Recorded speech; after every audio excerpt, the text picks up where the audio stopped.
Class 10 के examiner student का हार्दिक स्वागत है संजीव गुंजन क्लासेस में। आज हम लोग देखते हैं Bihar school examination board class 10 100% guarantee जो एग्जाम में आने की पूरी संभावना है वैसे प्रश्न का उत्तर हम लोग कैसे लिखे। तो आज हम लोग आपके बीच लेकर आए हैं लघु उत्तरीय प्रश्न जो हम कैसे सॉल्व करेंगे बायोलॉजी से क्लास 10 के लिए लघु उत्तरीय प्रश्न। तो प्रश्न है, प्रश्न नंबर देखिए हम लोग क्वेश्चन, मनुष्य के वृक्क कौन सा अंग है? मनुष्य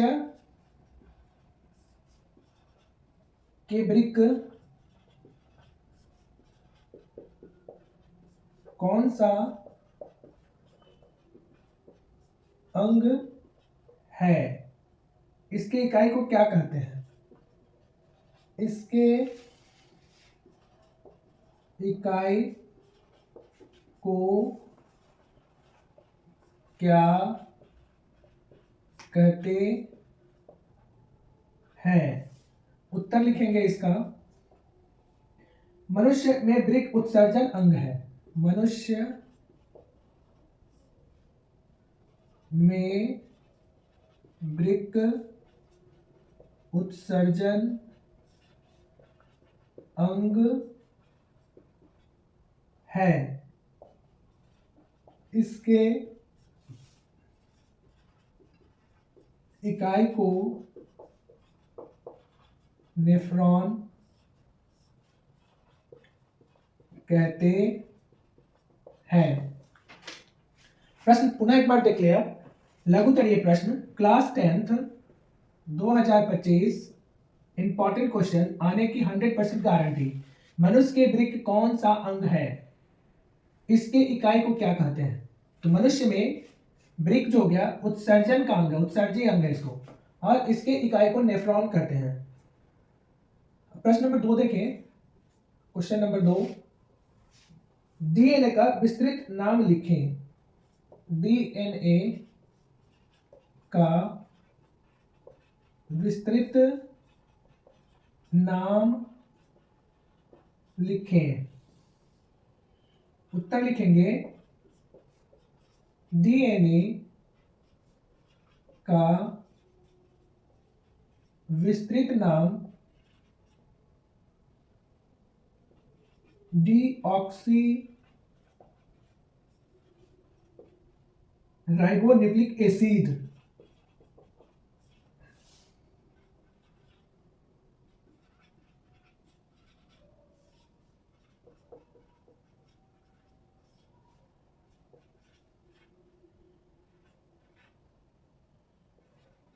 डीऑक्सी राइबो न्यूक्लिक एसिड है। प्रश्न नंबर 3 को देखें, अगला क्वेश्चन, किण्वन किस प्रकार का श्वसन है? किण्वन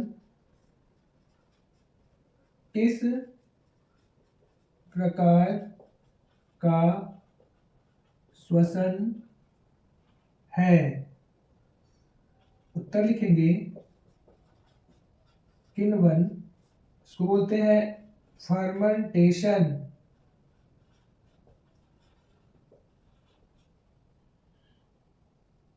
एक प्रकार का अनॉक्सी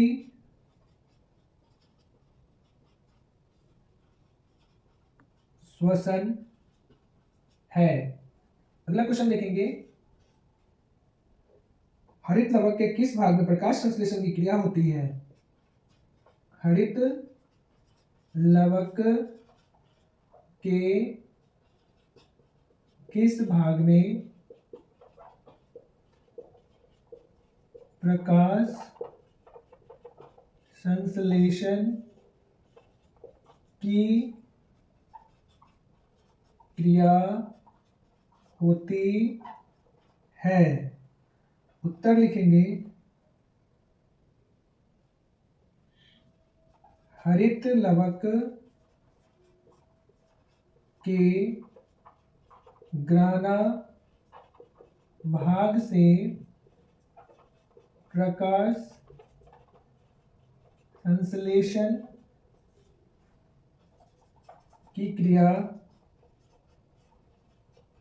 होती है।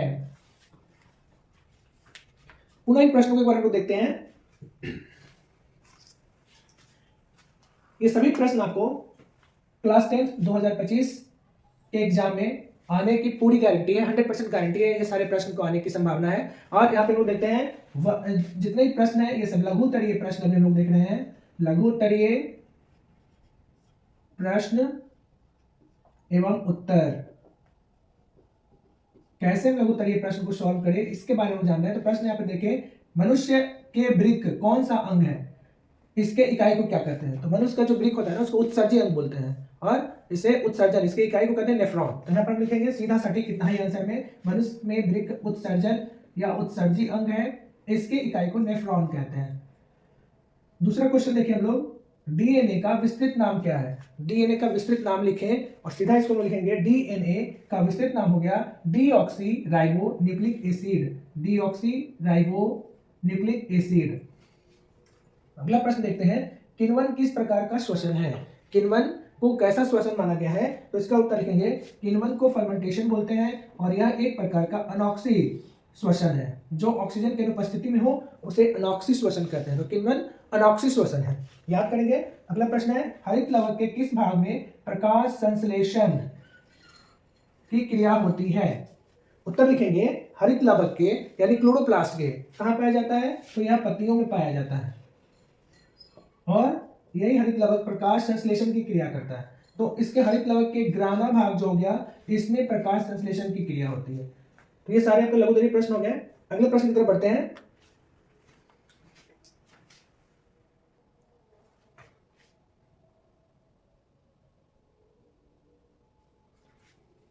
अगला प्रश्न देखते हैं, क्वेश्चन,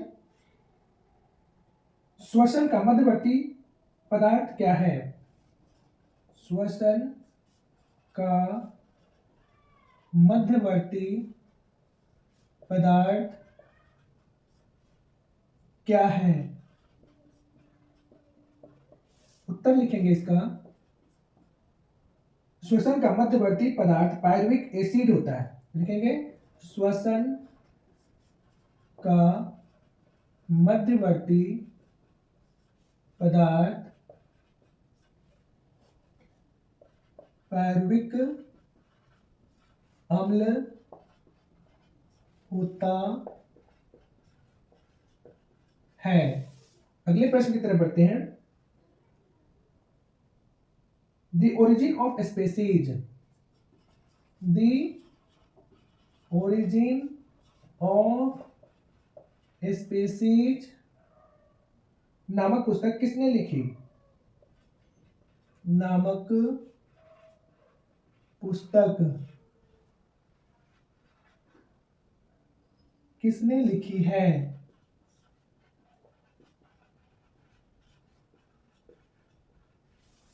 उत्तर में लिखेंगे,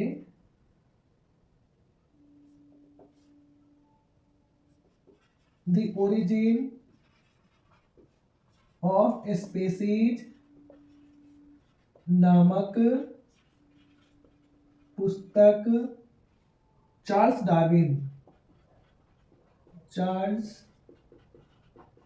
डार्विन ने लिखी है। अगला क्वेश्चन देखते हैं, आनुवंशिकी के जनक कौन है। आनुवंशिकी के जनक कौन है। उत्तर लिखेंगे, आनुवंशिकी के जनक ग्रेगर जॉन मेंडल है। अगले क्वेश्चन की तरफ बढ़ते हैं, परागण किसे कहते हैं। परागण किसे कहते हैं। उत्तर लिखेंगे, परागण वह क्रिया है जिसके द्वारा पुंकेसर से निकलकर पराग कणों का स्त्री केसर के वर्तिकाग्र तक पहुंचती है। अगले क्वेश्चन को देखें। हरे पौधे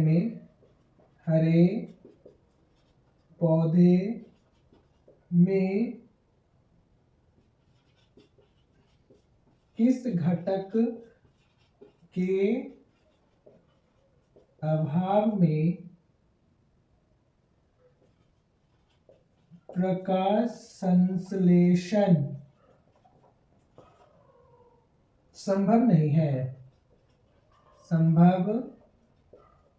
नहीं है। उत्तर लिखेंगे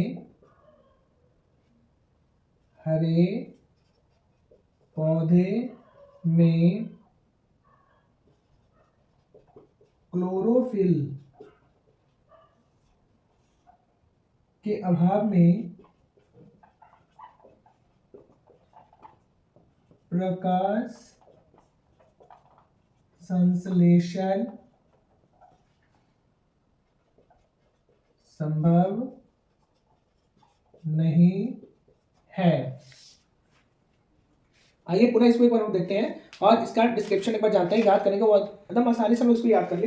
तो प्रश्न है लघुतरीय प्रश्न और यही से प्रश्न 100% गारंटी है कि आपके एग्जाम में इससे प्रश्न आना है और यही प्रश्न को आप लोग ध्यान से पढ़ लें। तो क्या कर रहा है, श्वसन क्रिया का मध्यवर्ती पदार्थ क्या है। जब हम श्वसन करते हैं तो श्वसन क्रिया में मध्यवर्ती बीच का जो पदार्थ बनता है उसको क्या होता है, पायरुविक एसिड बोलते हैं। तो इसको लिखेंगे हम लोग कि श्वसन का मध्यवर्ती पदार्थ पायरुविक अम्ल होता है। याद कर ले। अगला प्रश्न दिया कि द ओरिजिन ऑफ स्पीसीज, यह किताब का नाम है, पुस्तक का नाम है, इसे किसने लिखा था। द ओरिजिन ऑफ स्पीसीज नाम पुस्तक में लिखा था ना, उस वैज्ञानिक का नाम था चार्ल्स डार्विन। तो यहाँ पर लिखेंगे कि पुस्तक का नाम था, लिखने वाले लेखक का नाम था चार्ल्स डार्विन।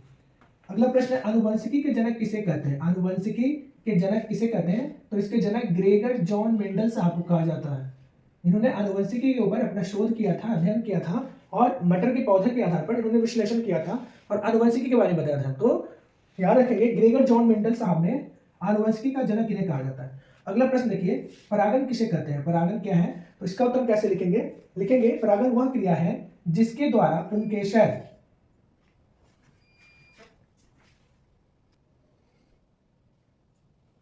लिखेंगे परागन वह क्रिया है जिसके द्वारा पुंकेसर से निकलकर पराग कणों का पोलन ग्रहण का स्त्री केसर के वर्तिकाग्र तक पहुंचने की प्रक्रिया को परागन कहते हैं। तो जिस माध्यम से पुंकेसर से निकलकर परागकण स्त्री केसर के वर्तिकाग्र तक पहुंचती है वह परागन कहलाता है। तो इसका उत्तर समझ में आ गया। अगला प्रश्न देखते हैं, हरे पौधे में किस घटक के अभाव में प्रकाश संश्लेषण संभव नहीं है। हरे पौधे में कौन सा ऐसा घटक है जिसके अभाव में प्रकाश संश्लेषण नहीं कर सकता। तो लोग जानते हैं कि हरे पौधे में प्रकाश संश्लेषण के लिए क्लोरोफिल का होना आवश्यक है और क्लोरोफिल को ही जो पत्तियों में पाया जाता है, जिस कारण उसे क्या कहा जाता है, तो ईंधन, मतलब पौधों का ईंधन ऊर्जागिरी, उसके पत्तियों को रसोई घर कहा जाता है। तो इसका उत्तर लिखेंगे कि हरे पौधे में क्लोरोफिल के अभाव में प्रकाश संश्लेषण की क्रिया संभव नहीं है। तो ये आपका कुछ वस्तुनिष्ठ प्रश्न, कुछ लघुतरीय प्रश्न है जिसका उत्तर हम लोग लिख सकते हैं और इस तरह से आगे हम लोग स्पीड करते हुए सारे प्रश्नों को देखेंगे, दीर्घोत्तरीय, लघुतरीय एवं वस्तुनिष्ठ। वीडियो आपको कैसा लगा अपनी प्रतिक्रिया जरूर दें और यदि वीडियो पर नए हो तो वीडियो को लाइक, सब्सक्राइब और शेयर करना भूलें। Take care, thank you, bye bye, जय हिंद।